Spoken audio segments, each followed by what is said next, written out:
హైదరాబాద్ కూకట్పల్లిలో జరిగిన బాలిక హత్య కేసును పోలీసులు ఛేదించారు. హత్య అనంతరం ఓ బాలుడి కదలికలు అనుమానాస్పదంగా ఉన్నాయంటూ సాఫ్ట్వేర్ ఉద్యోగి ఇచ్చిన సమాచారంతో దర్యాప్తు చేశారు.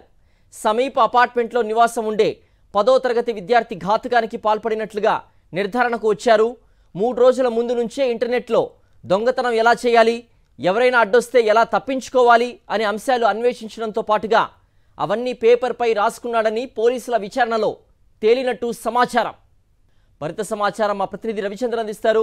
రవిచంద్ర, కూకట్పల్లి బాలిక హత్య కేసు దర్యాప్తులో మనకు మంచి క్లూ దొరికింది. అలాగే 10th క్లాస్ విద్యార్థి హత్య చేసినట్లుగా కూడా పోలీసుల నుంచి సమాచారం. దీనికి సంబంధించినటువంటి పూర్తి అప్డేట్స్ ఏంటి? సిద్ధు, కూకట్పల్లిలో జరిగినట్టుగా బాలిక హత్య కేసుని పోలీసులు ఛేదించారు. ఇదే నివాసంలో ఉంటున్నటువంటి ఒక బాలికను ఈ పక్క వైపు ఉన్నటువంటి ఒక 3rd ఫ్లోర్ 4th ఫ్లోర్లో ఉన్నటువంటి ఒక బాలుడు 10th క్లాస్ చదువుతున్నట్టు ఒక బాలుడు ఈ విధంగా ఈ ఫ్లోర్లో నుంచి దూకొచ్చారు.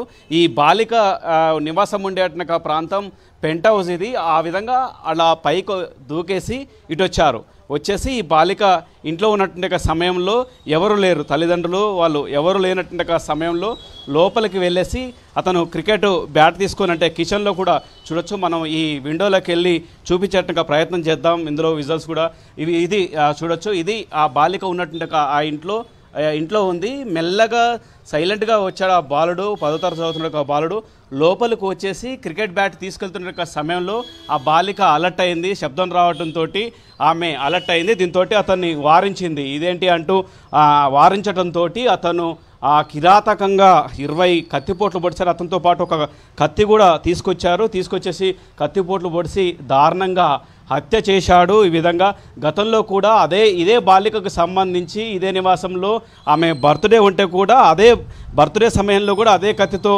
కేక్ కట్ చేసినట్లు కూడా పోలీసులు నిర్ధారించారు. మొత్తానికి ఈ కేసుని 4 రోజుల్లో పోలీసులు ఛేదించారు. చాలా వరకు 300 మందికి పైగా విచారణ చేపట్టారు. చుట్టుపక్కల చూడొచ్చు, ఒక్కసారి చుట్టూ కూడా చూపించండి కెమెరామెన్ గారు ఇటు మొత్తం. ఎందుకంటే చుట్టూ నివాసాలు ఉన్నాయి, చాలా నివాసాలు ఉన్నాయి. అపార్ట్మెంట్లు కావచ్చు, చుట్టూ ఇండిపెండెంట్ ఇల్లు కావచ్చు, చాలా ఉన్నాయి, చాలామంది ఉన్నారు. ఇంతమంది ఉన్నటువంటి ఈ ప్రాంతంలో ఒక బాలికను చంపాలి, అది కూడా కిరాతకంగా చంపాలని ఆ బాలుడికి ఎట్లా క్రిమినల్ మైండ్ ఏ విధంగా ఉందో దీన్ని బట్టి అర్థం చేసుకోవచ్చు. అతను గతంలో కూడా పోలీసుల విచారణ తేలిందంటే గతంలో కూడా అతను ఎప్పటికీ ఇలాంటి హర్రర్ మూవీస్ కావచ్చు, వీడియోలు కావచ్చు, వివిధ సోషల్ మీడియా ప్లాట్ఫామ్లో చూసి ఈ విధంగా స్కెచ్ చేసినట్టు కూడా తెలుస్తుంది. అంతేకాకుండా డైరెక్టర్ రాసుకున్నట్టు స్క్రిప్ట్ కూడా ఇక్కడి నుంచి దూకాలి, ఆ విధంగా లోపలికి వెళ్ళాలి, కత్తితో వెళ్ళాలి, పొడవాలి, చంపాలి, గ్యాసు లీక్ చేసేసి బ్లాస్ట్ చేసేసి బయటపడాలి. ఇదంతా ఒక క్రిమినల్ మైండ్తో ఆలోచన చేసినట్లు కూడా అతను స్క్రిప్ట్ రాశాడు. ఈ విధంగా ఆ స్క్రిప్ట్లో కూడా చూడొచ్చు.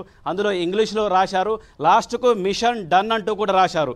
ఈ స్క్రిప్ట్ లాగా రాసుకున్నారు. అంటే ఎంత దారుణంగా, ఎంత కిరాతకమైనట్టుగా ఆలోచనతోటి ఈ హత్యకు పాల్పడ్డాడు దీన్ని బట్టి అర్థమవుతుంది. పోలీసులు ఈ కేసును ఛేదించారు. మరికొద్ది సేపట్లో మీడియా ప్రెస్ మీట్ కూడా పెట్టేట అవకాశాలు ఉన్నాయి. సిద్ధు.